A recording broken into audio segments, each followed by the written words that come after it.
Well, I've bought a new car, and it's this, the ugliest car ever made. This is a 1989 Nissan Escargot, and it looks like a snail. That was intentional.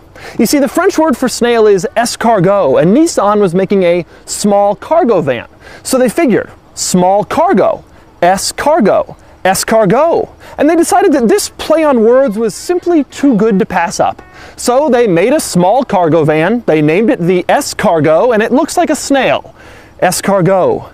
It is the ugliest car ever made. And now I own it. Let me show you around. Before I get started, let me tell you a little bit about the Escargot. It was a real vehicle sold only in Japan from 1989 to 1991. It is a real automobile with a real license plate and a real VIN number, and it can be driven on real roads, even though it looks like the kind of thing a university might use to cruise around on the sidewalks and tell people to stop walking on the grass. It weighs 2,100 pounds and it has a 3-speed automatic transmission mated to a carbureted 75 horsepower 4-cylinder engine. Perfect for highways. Oh, and one other thing. It's the ugliest car ever made.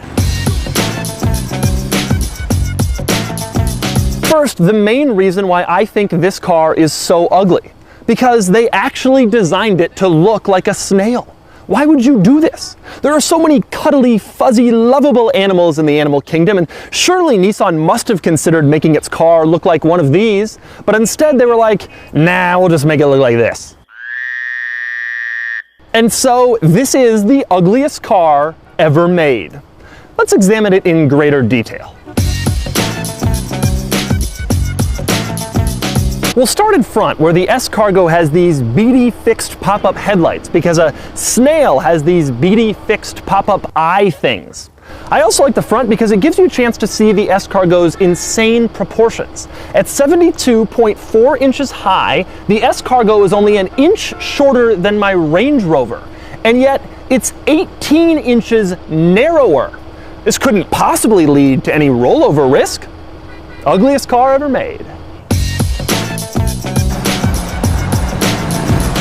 The side is where you really see the resemblance to a snail because it has this curved dome structure that really makes it look like one, which is a great idea for a cargo van because this taller roof means you can get a lot of stuff back there, except the tallest point of the curve is right over the passenger compartment.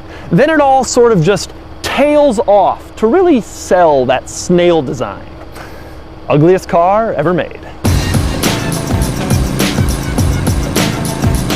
Another interesting feature is on the front and the side of the Escargot, these giant gray strips that go over the entire side of the car and over the front wheels. Why are they there?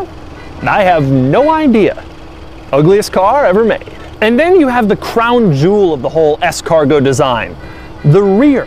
Instead of rounding off the top and finishing out the whole snail thing, it kind of just stops. So you have this curvy front end with the curvy wheel arches and the circular headlights, and then you have this curvy dome structure over the whole roof of the car, and then flat. Ugliest car ever made. But of course, I bought this car, so as you may have already guessed, I kind of like it. And indeed, I do. In fact, I got it from Japanese Classics, the same dealer in Virginia who sold me my Skyline GTR. And they have this amazing inventory of modified Nissans and old rare Toyota and Honda sports cars and classic SUVs and performance motorcycles. And I looked at all that and I called them and I said, can you get me an Escargot? And they were like, are you completely insane? And I said, yeah. And they said, all right, we can probably find one for you. And so,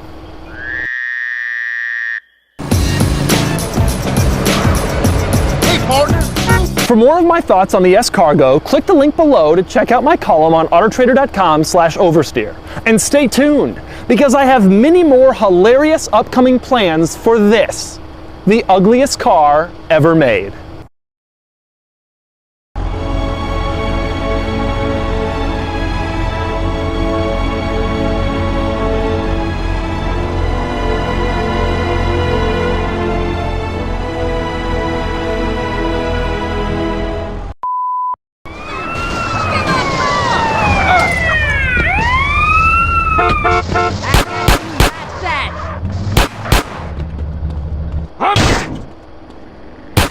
What were you thinking, huh?